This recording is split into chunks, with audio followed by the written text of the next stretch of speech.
Nagawa tayo ng tortang sigarilyas.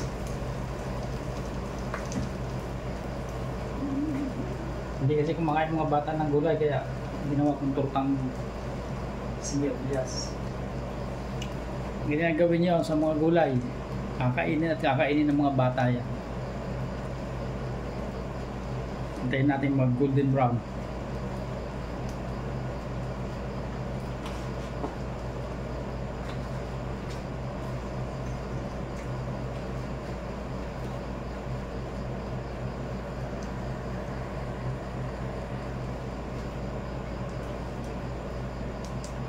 Baliktarin na natin.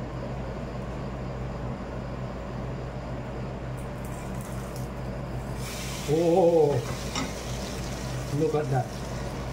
Beautiful. Tayo na, ang ganda ng tortang sigarilyas. Sa usawan nito, pwede na yung dipping sauce nito, ketchup. Kaya ang ganda oh.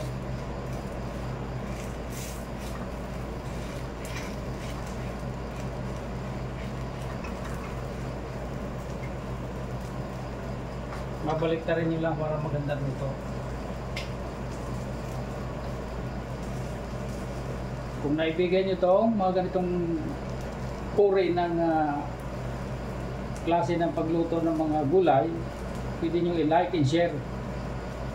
Papalo na rin ang ating page ko, itong Bahay TV. Tsak magugustuhan ko ng mga bata.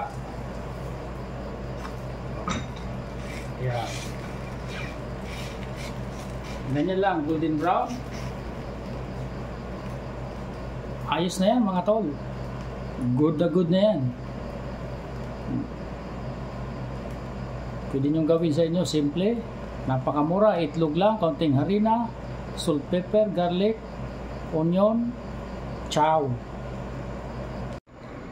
So, ito na yung ating natapos na tortang sigarilyas. Kita niyo naman ang napakaganda. Sausaw nyo lang sa sa ketchup. Ayos na ayos na. Kung naibigan nyo ito, mga ganitong klase ng luto ng gulay, hihingi na rin ako ng pabor. Papalo, like and share na rin po. Maraming salamat kung naibigan nyo mga ganitong klase ng luto ng gulay. So hanggang dito na lang, sa susunod ulit. Ciao!